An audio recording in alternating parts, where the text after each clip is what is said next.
ini saya akan memberitahu tentang apa sih peran remaja dalam pencegahan HIV/AIDS. Saya akan menanyakan kepada teman-teman remaja apa sih HIV/AIDS itu dan apa saja penyebab HIV/AIDS. Yuk, mari.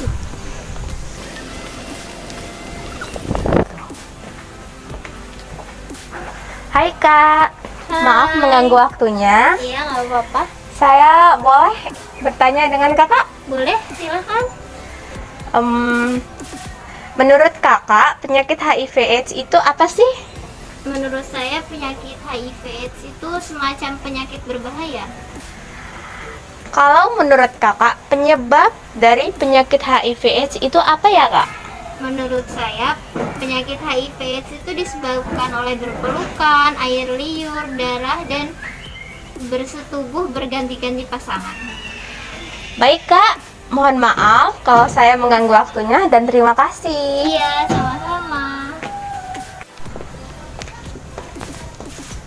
Wah teman-teman, ternyata belum semua orang itu mengetahui apa sih HIV/AIDS dan apa penyebab HIV/AIDS.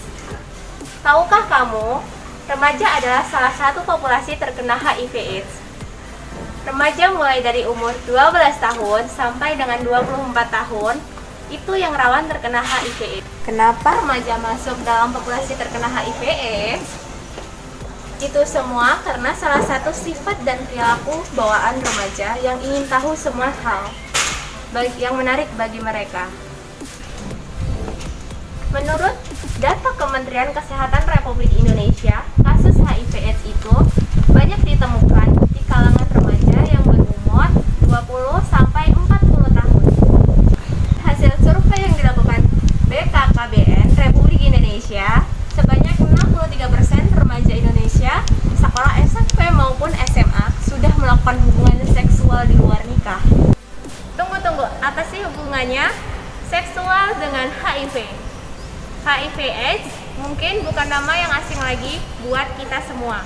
HIV/AIDS nama lain dari Human Immunodeficiency Virus. HIV/AIDS mungkin virus yang menyerang sistem kekebalan tubuh manusia. Saat pertama kali HIV/AIDS menyerang tubuh, muncul tanda-tanda atau gejalanya seperti batuk, demam, dan keringat pada malam hari yang mirip dengan gejala flu.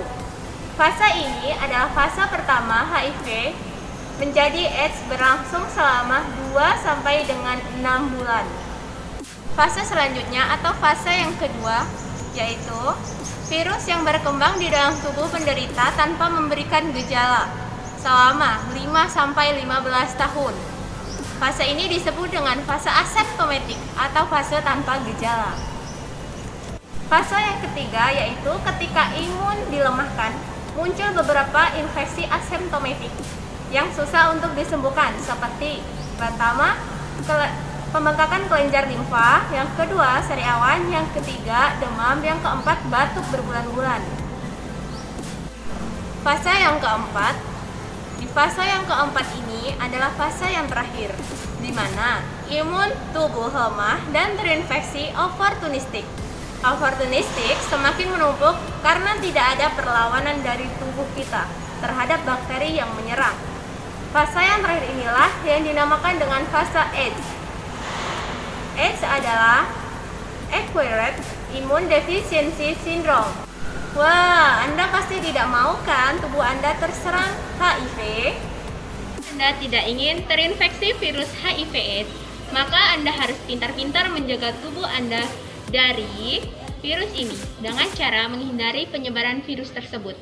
Virus tersebut dapat menyebar dari 3 cairan. Yang pertama, cairan air susu ibu. Yang kedua, darah.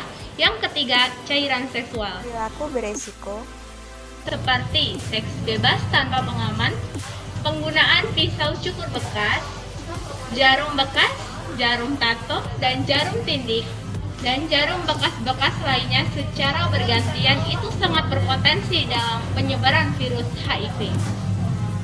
Oleh karena itu, Anda harus menghindari perilaku beresiko tersebut.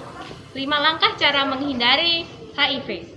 1. Hindarilah seksual berganti-ganti pasangan. 2. Menggunakan pengaman saat berhubungan seksual. 3. Lakukan prinsip monogami atau setia pada satu pasangan saja. 4. Jangan menggunakan jarum suntik dan pisau cukur bekas. 5. Makan makanlah yang bergizi, seimbang, dan olahraga secara teratur untuk meningkatkan imunitas tubuh kita. Jangan lupa menerapkan 5 langkah menghindari HIV/AIDS. Mari wujudkan Indonesia bebas HIV/AIDS. Terima kasih.